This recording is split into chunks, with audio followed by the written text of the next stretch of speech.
Chapter 36, the only one he ever feared. He hasn't gone, Harry yelled. He did not believe it. He would not believe it. Still, he fought Lupin with every bit of strength he had. Lupin did not understand. People hid behind that curtain. He had heard them whispering the first time he had entered the room. Sirius was hiding, simply lurking out of sight. Sirius! He bellowed. Sirius! He can't come back, Harry, said Lupin, his voice breaking as he struggled to contain Harry. He can't come back because he's He is not dead, roared Harry. Sirius! There was a movement going on around them, pointless bustling, the flashes of more spells. To Harry, it was meaningless noise. The deflected curses flying past them did not matter. Nothing mattered except that Lupin stopped pretending that Sirius, who was standing feet from them behind that old curtain, was not going to emerge at any moment, shaking back his dark hair and eager to re-enter the battle. Lupin dragged Harry away from the dice, Harry still staring at the archway, angry at Sirius now for keeping him waiting.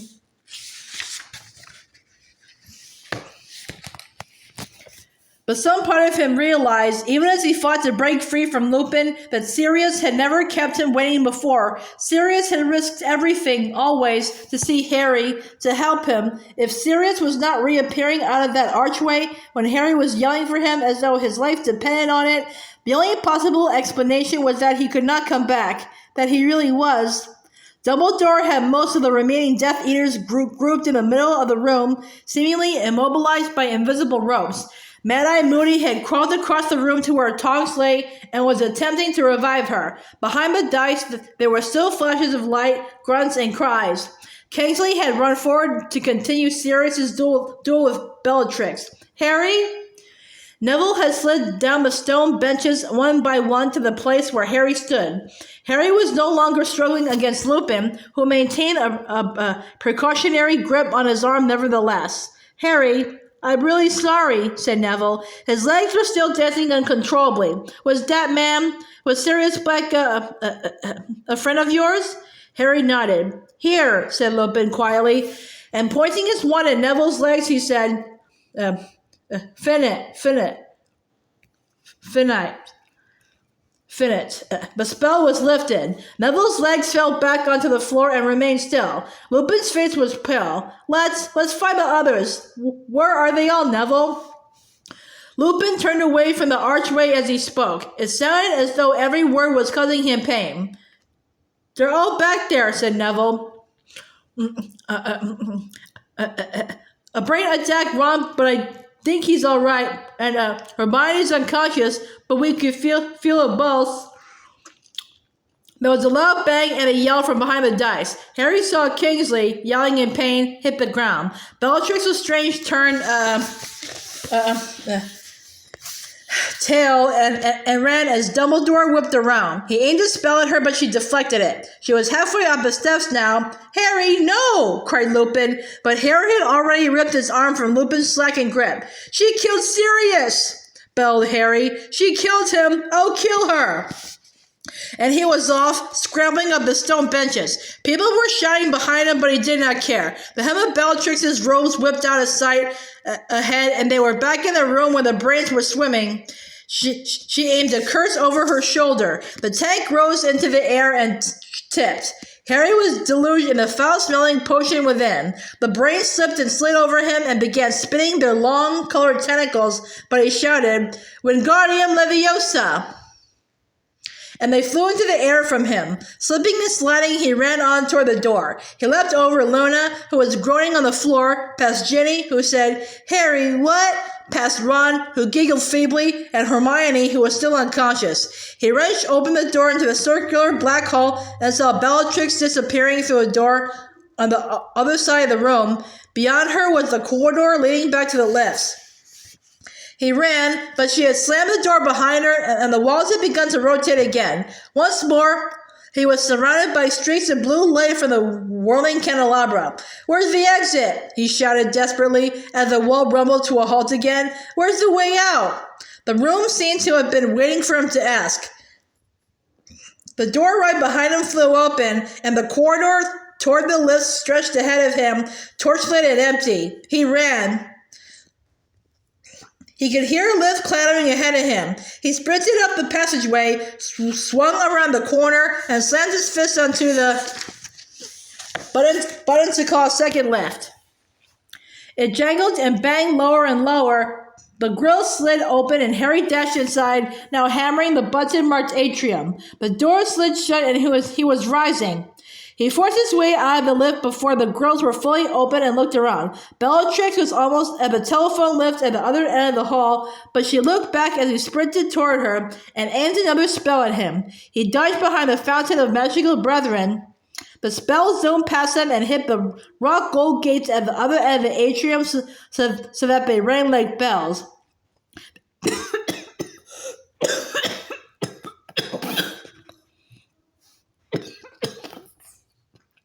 There were no more footsteps. She had stopped running. He crouched behind the statues, listening. Come on, little Harry, she called in her mock baby voice, which echoed off the polished wooden floors. What did you come after me for, then? I thought you were here to avenge my dear cousin. I am, shouted Harry, and a score of ghostly Harrys seemed to chorus, I am, all around the room. Ah, did you love him, little baby Potter? Hatred rose in Harry such as he had never known before. He flung himself out from behind the fountain and bellowed, Crucio! Bellatrix screamed. The spell had knocked her off her feet, but she did not writhe and shriek with pain as Neville had. She was already on her feet again, breathless, no longer laughing. Harry dodged behind the golden fountain again. Her counterspell hit the head of the handsome wizard, which was blown off and landed 20 feet away, gouging long scratches into the wooden floor. Never used an unforgivable curse before, have you, boy? She yelled. She had abandoned her baby voice now. You need to mean them, Harry Potter. You need to really want to cause pain, to enjoy it. Righteous anger won't hurt me for long. I'll show you how it is done, shall I? I'll give you a lesson. Harry had been edging around the fountain on the other side. She screamed, Crucio! And he was forced to duck down again as the centaur's arm, holding its bow, spun off and landed with a crash on the floor a short distance from the golden wizard's head. Potter, you cannot win against me, she cried. He could hear her moving to the right, trying to get a clear shot of him. He backed around the statue away from her, crouching behind the centaur's legs, his head level with the house elves. I was and am the Dark Lord's most loyal servant. I learned the dark arts from him, and I know spells of such power that you, pathetic little boy, can never hope to compete. Stupefy, yelled Harry. He had edged right around to where the goblin stood beaming up at the now headless wizard and taken aim at her back as she peered around the fountain for him. She reacted so fast he barely had time to duck. Protego. The jet of red light, his own stunning spell, bounced back at him. Harry scrambled back behind the fountain, and one of the goblin's ears went flying across the room. Potter, I am going to give you one chance, shouted Bellatrix. Give me the prophecy, roll it out toward me now, and I may spare your life. Well, you're going to have to kill me because it's gone, Harry roared, and as he shouted it, pain seared across his forehead.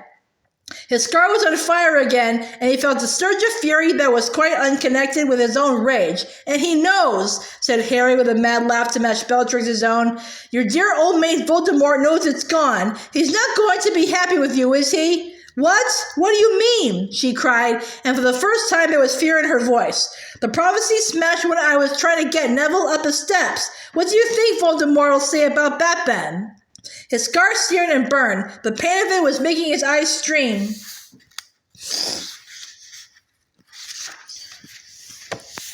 Liar! She shrieked, but he could hear the terror behind the anger now. You've got it, Potter, and you will give it to me. Accio prophecy! Accio prophecy! Harry laughed again because he knew it would incense her, the pain building in his head so badly he thought his skull might burst. He waved his empty hand from behind the one-eared goblin and withdrew it quickly as she sent another jet of green light flying at him. Nothing there, he shouted. Nothing to summon. It smashed and nobody heard what it said. Tell your boss that. No, she screamed. It isn't true. You're lying. Master, I tried. Do not punish me. Don't waste your breath, yelled Harry, his eyes screwed up against the pain in his scar, now more terrible than ever. He can't hear you from here. Can't I, Potter? Said a high, cold voice. Harry opened his eyes. Tall, thin, and black-hooded, his terrible snake-like face white and gaunt, his scarlet-slit pupiled eyes staring, Lord Voldemort had appeared in the middle of the hall, his wand pointing at Harry, who stood frozen, quite unable to move. So you smashed my prophecy? Said Voldemort softly, staring at Harry with those pitiless red eyes. No, Bella, he is not lying. I see the truth looking at me from within his worthless mind. Months of preparation, months of effort, and my Death Eaters have let Harry Potter thwart me again. Master, I am sorry. I knew not. I was fighting the Animagus Black, sobbed Bellatrix, flinging herself down on Voldemort's feet as he paced slowly nearer. Master, you should know. Be quiet, Bella, said Voldemort dangerously. I shall deal with you in a moment. Do you think I have entered the Ministry of Magic to hear your sniveling apologies? But, Master, he is here. He is below. Voldemort paid no attention. I have nothing more to say to you, Potter, he said quietly. You have irked me too often for too long. Avada Kedavra! Harry had not even opened his mouth to resist. His mind was blank, his wand pointing uselessly at the floor. But the headless golden statue of the wizard in the fountain had sprung alive, leaping from its plinth, and landed on the floor with a crash between Harry and Voldemort. The spell merely glanced off his chest as the statue flung out his arms, protecting Harry. What? Said Voldemort, staring around, and then he breathed, Dumbledore! Harry looked behind him, his heart pounding. Dumbledore was standing in front of the golden gates. Voldemort raised his wand and sent another jet of green light at Dumbledore, who turned and was gone in a whirling of his cloak. Next second, he had reappeared behind Voldemort and waved his wand toward the remnants of the fountain. The other statue sprang to life too. The statue of the witch ran at Bellatrix, who screamed and sent spells streaming uselessly off his chest before it dived at her, pinning her to the floor.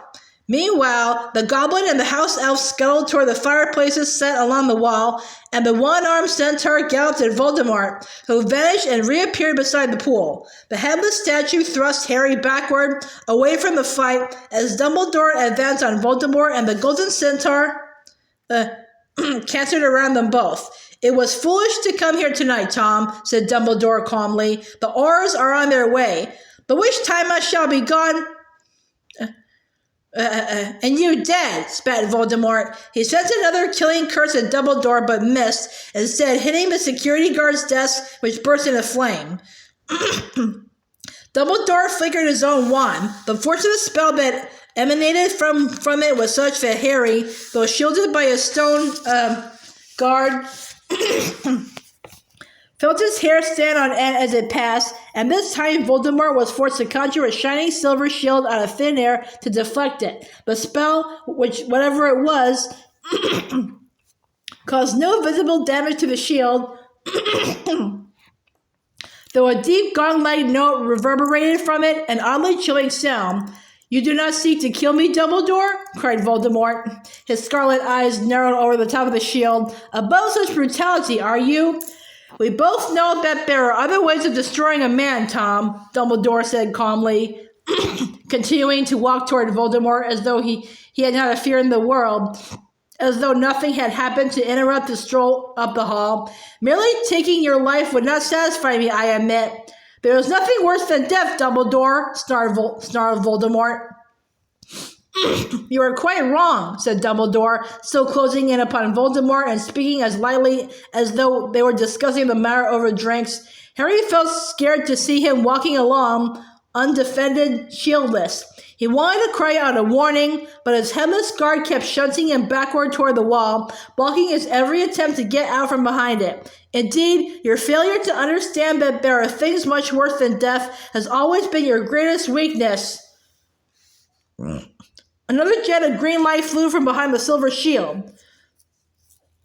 This time, it was the one-armed centaur galloping in front of Dumbledore that took the blast and shattered into 100 pieces. But before the fragments had even hit the floor,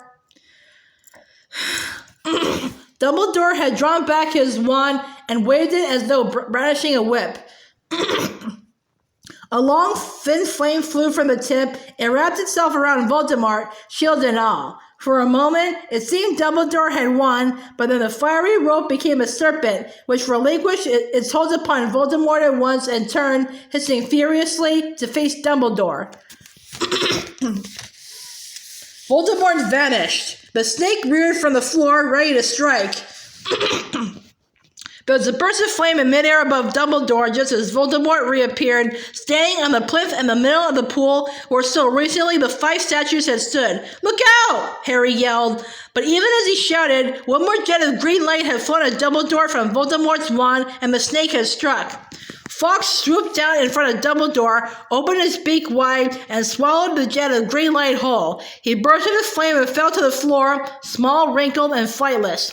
At the same moment, Dumbledore brandished his wand in one long, fluid movement. The snake, which had been an instant from sinking its fangs into him, flew high into the air and vanished in a wisp of dark smoke. The water in the pool rose up and covered Voldemort like a cocoon of molten glass. For a few seconds, Voldemort was visible only as a dark, rippling, faceless figure, shimmering and indistinct upon the plinth, clearly struggling to throw off the suffocating mass. Then he was gone, and the water fell with a crash back into its pool, slopping wildly over the sides, drenching the polished floor. "Master!" screamed Bellatrix. Sure it was over, sure Voldemort had decided to flee, Harry made to run out from behind a statue guard, but Dumbledore bellowed, "Stay where you are, Harry!" For the first time, Dumbledore sounded frightened. Harry could not see why. The hall was quite empty for them, but for themselves, the sobbing Bellatrix still trapped under her statue, and the tiny baby Fawkes croaking feebly on the floor. And then Harry's scar burst open. He knew he was dead. It was pain beyond imagining, pain past endurance. He was gone from the hall. He was locked in the claws of a creature with red eyes, so tightly bound that Harry did not know where his body ended and the creature's began. They were fused together, bound by pain, and there was no escape. And when the creature spoke, it used Harry's mouth, so that in his agony he felt his jaw move. "Kill me now, Dumbledore." Blinded and dying, every part of him screamed for release. Harry felt the creature use him again. "If death is nothing, Dumbledore, kill the boy." "Let the pain stop," thought Harry. "Let him kill us. End it, Dumbledore. Death is nothing compared to this, and I'll see Sirius again." And as Harry's heart filled with emotion, the creature's coils loosened, the pain was gone. Harry was lying face down on the floor, his glasses gone, shivering as though he lay upon ice, not wood. And there were voices echoing through the hall, more voices than there should have been. Harry opened his eyes, saw his glasses lying at the heel of the headless statue that had been guarding him, but which now lay flat on its back, cracked and immobile. He put them on and raised his head and managed to find Dumbledore's crooked nose inches from his own. "Are you all right, Harry?" "Yes," said Harry, shaking so violently he could not hold his head up properly. "Yeah, Where's Voldemort? Where? Who are all these? What?" The atrium was full of people. The floor was reflecting emerald green flames that had burst into life in all the fireplaces along one wall, and a stream of witches and wizards was emerging from them. As Dumbledore pulled him back to his feet, Harry saw the tiny gold statues of the house elf and the goblin leading a stunned-looking Cornelius Fudge forward. "He was there!" shouted a scarlet-robed man with a ponytail, who was pointing at a pile of golden rubble on the other side of the hall, where Bellatrix had lain trapped moments before. "I saw him, Mr. Fudge. I swear it was you-know-who. He grabbed a woman and disapparated." "I know, Williamson. I know. I saw him too," gibbered Fudge, who was wearing pajamas under his pinstripe cloak and was gasping as though he had just run miles. "Merlin's beard. Here, in the Ministry of Magic. Great heavens above. It doesn't seem possible. My word, how can this be?" If you proceed downstairs into the Department of Mysteries, Cornelius, said Dumbledore, apparently satisfied that Harry was all right, and walking forward so that the newcomers realized he was there for the first time. A few of them raised their wands, others simply looked amazed. The statues of the elf and goblin applauded, and Fudge jumped so much that his slipper-clad feet left the floor. You will find several escaped Death Eaters contained in the Death Chamber, bound by an anti-disapparition jinx and awaiting your decision as to what to do with them. Dumbledore, gasped Fudge, apparently beside himself with amazement. You here? I. He looked wildly around at the auras he had brought with him, and it could not have been clearer that he was in half a mind to cry, "Seize him!"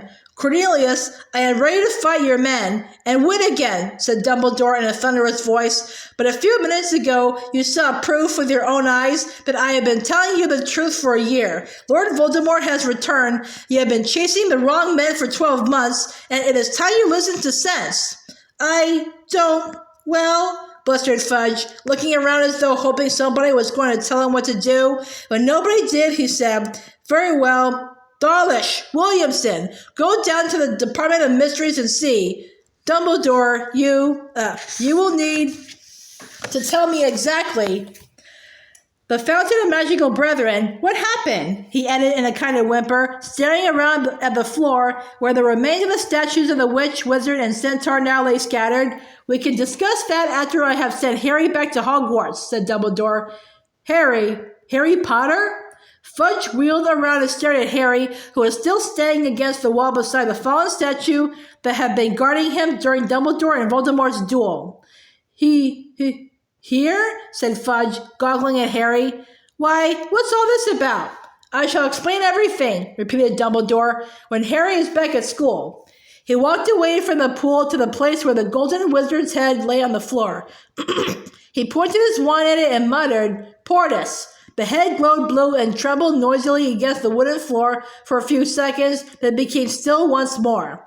Now see here, Dumbledore, said Fudge, as Dumbledore picked up the head and walked back to Harry carrying it. You haven't got authorization for that portkey. You can't do things like that right in front of the Minister of Magic. His voice faltered as Dumbledore surveyed him magisterially over his half-moon spectacles. You will give the order to remove Dolores Umbridge from Hogwarts, said Dumbledore. You will tell your aurors to stop searching for my Magical Creatures teacher so that he can return to work. I will give you...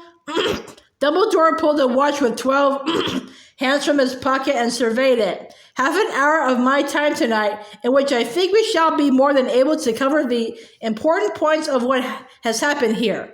After that, I shall need to return to my school. If you need more help from me, you are, of course, more than welcome to contact me at Hogwarts. Letters addressed to the headmaster will find me. Fudge goggled worse than ever. His mouth was open and his round face grew pinker under his rumpled gray hair. Dumbledore turned his back on him. Take this portkey, Harry. He held out the golden head of the statue, and Harry placed his hand upon it, past caring what he did next or where he went. I shall see you in half an hour, said Dumbledore quietly. 1, 2, 3... Harry felt the familiar sensation of a hook being jerked behind his navel. The polished wooden floor was gone from beneath his feet. The atrium, Fudge, and Dumbledore had all disappeared, and he was flying forward in a whirlwind of color and sound.